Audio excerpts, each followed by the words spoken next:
folks, it's All Things Country here, and today we're heading off on an adventure. We're going to the first place that I ever started prospecting.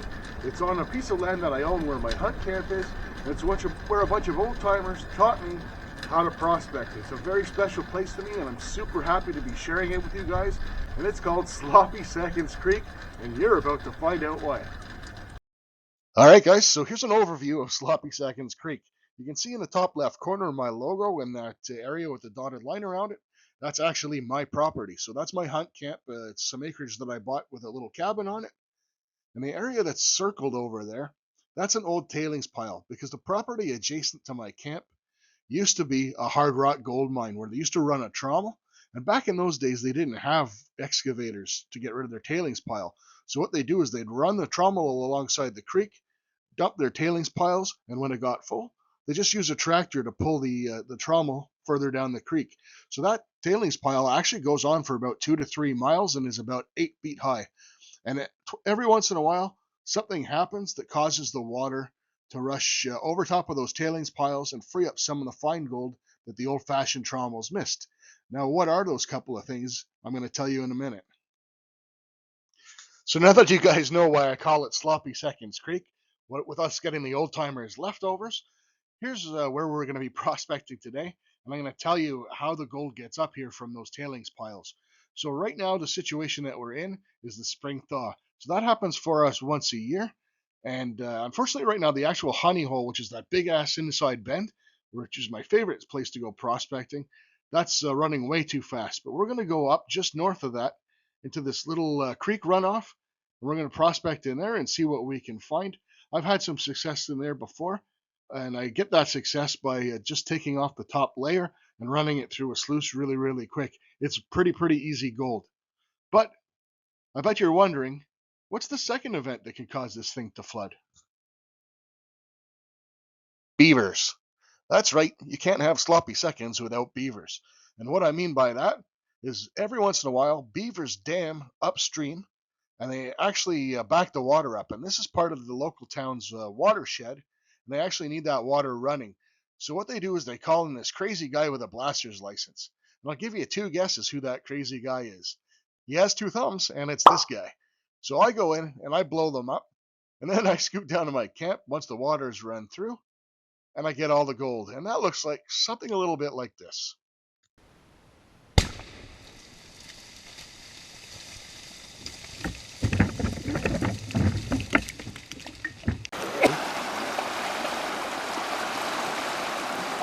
It's going to be a raging torrent when we get down there. With the wind. That's why I said, how are we going to get back across it? And I mean, sure, I've been known to wash out the occasional road. But I mean, hey, we're dealing with a lot of backed up water here. I'd say my results speak for themselves. But anyway, enough talk about beaver and sloppy seconds. Let's move on to some gold. That's what we're all here for.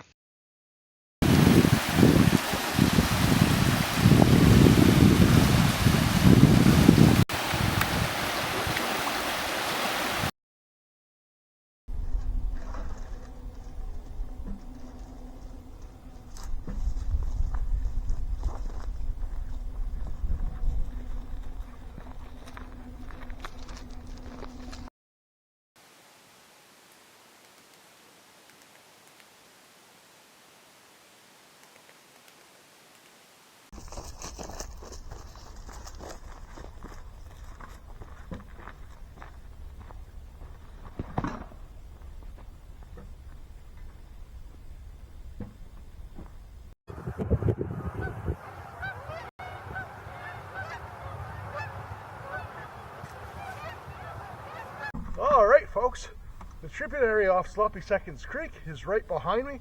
This is the very beginning of it. This is actually where I'm getting my cons from, but I don't know, you can't really notice. Just over here, I don't know if that's in frame, there's a muskrat / beaver ramp down to the creek. We're actually going to use that. In my pack, I've got my Gold Hog Mini Stream sluice, I got my hose, my battery, and my Flowered Gold Wizards smooth water sluice head. We're going to set that bad boy up right here. Where we're going to go get the cons from is only about maybe 10-15 yards downstream, but this way we'll have nice deep water to run the pump in. I don't have to worry about it, and gives us an opportunity to get some better cons 15 yards isn't a big haul. I've got my mine lab kit with my classifier here. We're going to fill a big bucket's worth of cons, and then when we get it to the Gold Hog Mini Stream Sluice, we're going to put it in this cute little baby bucket for all our cons. We're going to head back to the four-wheeler, head home, and we're going to process that. So let's go now. We'll get our cons, and then we'll come back and get the Gold Hog set up. All right, I'm not sure if my face is in the frame or not, but this is kind of, I wanted to show you guys what we'll be digging here. So we can see this is the lower tide part of the creek. But you can see right here where that turns to cobbles, then to lighter cobbles, and then into gravels, and then to pretty much sand. So what we want to hit right around this layer here where all these heavies are dropping out. So what we're going to do, it's actually pretty hard digging. Get a shovelful at a time. You're going to notice you got a lot of black muck and earth, and what happens is these heavies, they won't last in this tributary for long. What's going to happen is over the next month or two, they're just going to sink through that muck. So you got to jump on these right during the thaw if you want to be successful. But since we don't have a whole lot of natural water here, unfortunately, I had to fill my little bucket from the creek here, and we muck it through the classifier that way. Good old-fashioned hand power. And I, of course, forgot to bring gloves, which is fine. I don't mind getting dirty in the least. In fact, after that winter inside, it feels pretty damn good.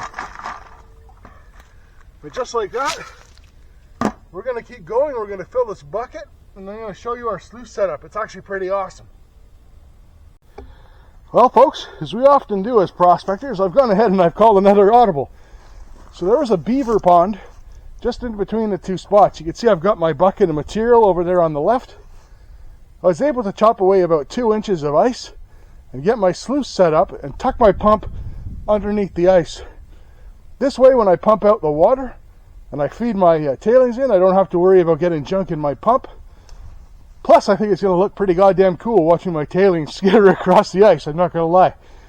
So I'm going to hop into frame here, plug this bad boy in. Got about 6 hours on this battery left. Come on, you.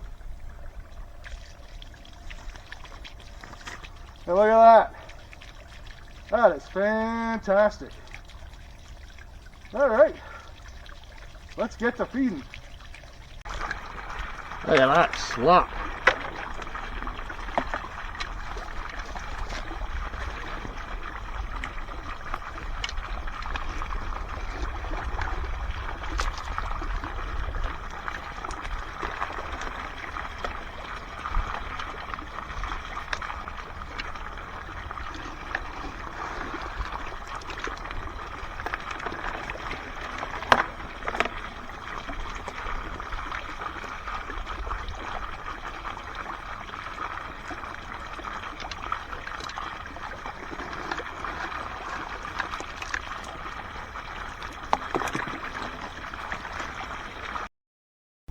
Alright, okay, so we've put through 2 buckets so far. I'll show you what I see. I don't see hardly any gold. I see one little speck right in there. Don't know if you guys can even make that out. One right there. But one thing I do notice a lot of is steel shot. So I know the boys and I do go duck hunting back here quite often. It could be ours. No, that is not lead shot, just so you're aware. In Canada, the Migratory Bird Act dictates that we hunt migratory bird with steel shot and not lead, so we don't get lead in the waterways. But there is a lot of steel shot all throughout that top UR mat.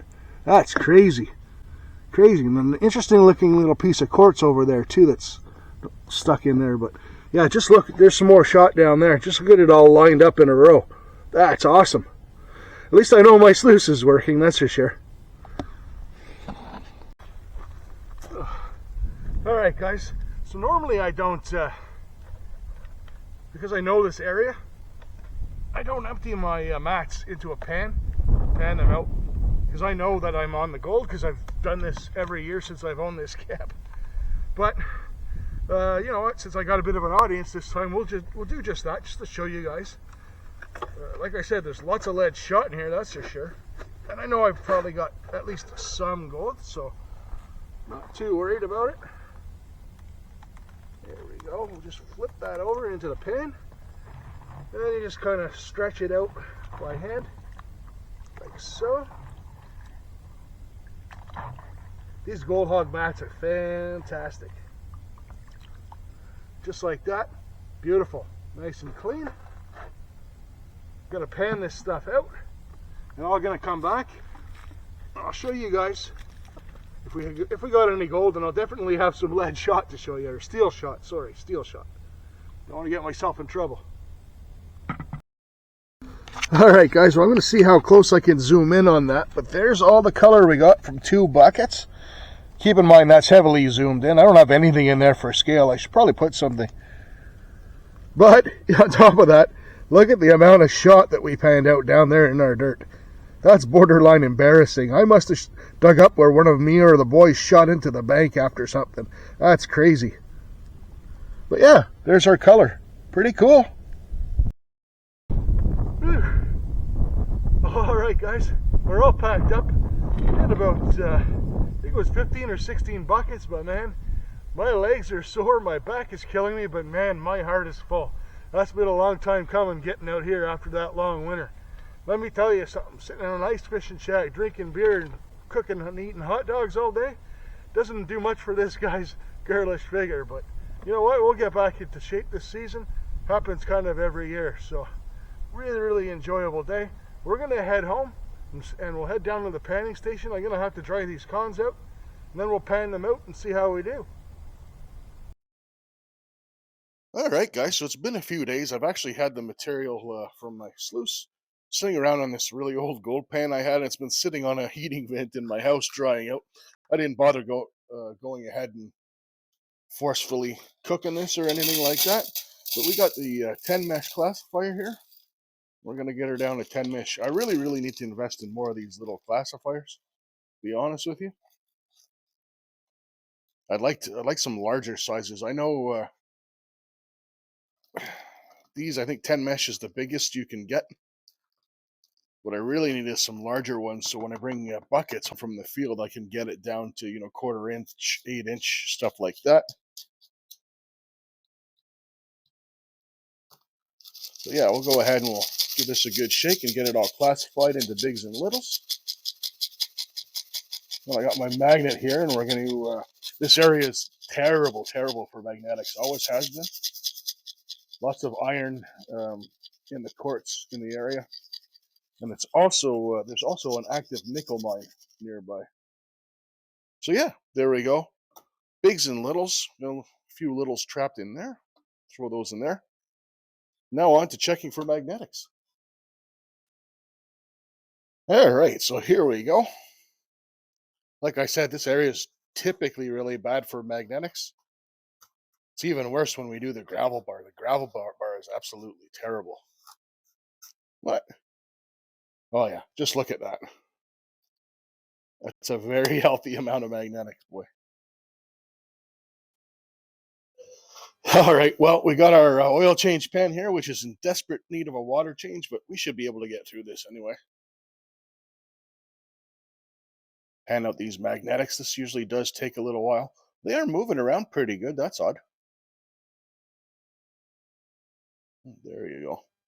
The magnetics, look at this is strange. I've never seen that from this spot before. They're big and chunky.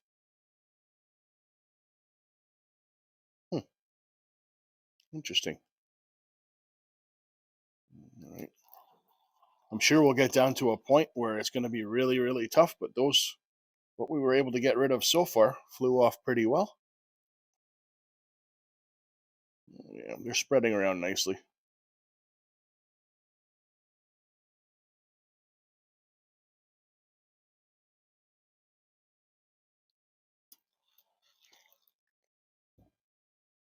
Here we go. Should be our last little dip. Okay, and we do have, I don't know if you guys will even be able to make that out. There's a tiny fly poop flower gold in there. Right here on the corner. All right, so on to these bigs. I don't hold out too much hope that we're going to get much of anything in here. Maybe some fly poop that stuck to the bigs. Who knows, though? give her a shot.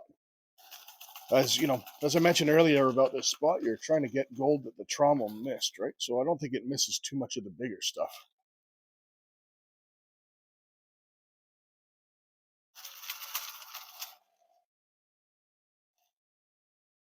To be careful when panning out these big stones. Always best to take a break and scoop some of these off. This is, like I said, this is why I need a couple of larger size classifiers.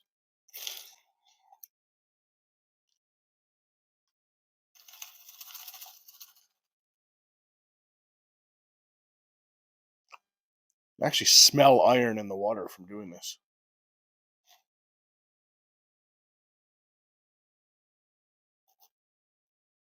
Is that gold? It's gold colored, that's for sure, but I'm gonna put that aside. It's dirty, so I can't really tell if that's gold or not.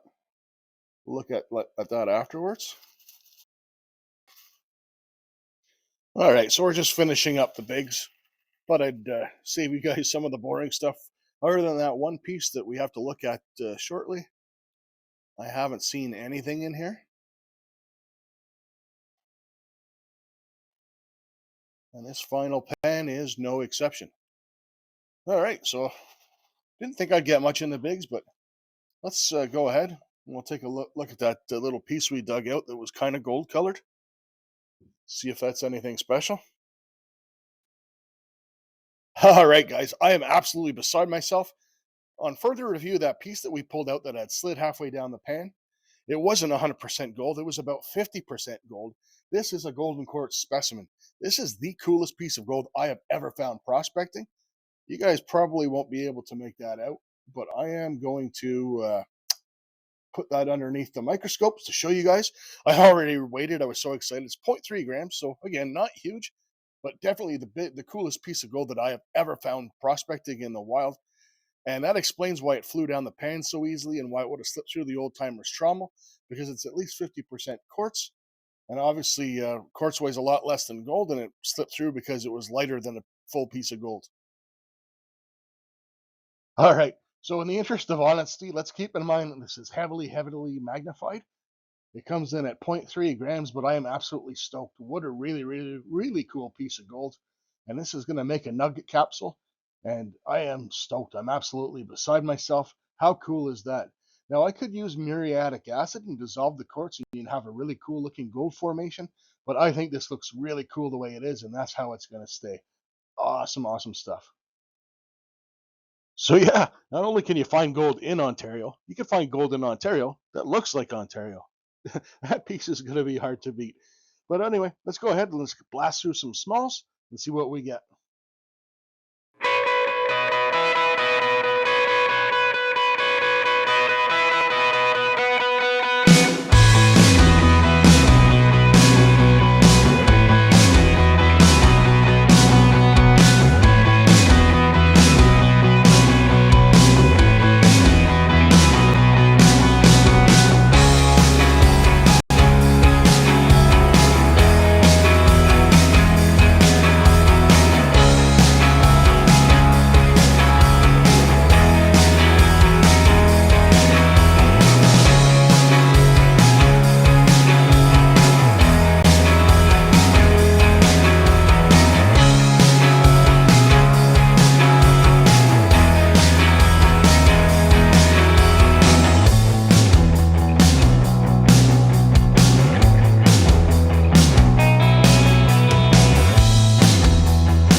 All right, folks. Well, as always, Sloppy Seconds Crick did not disappoint.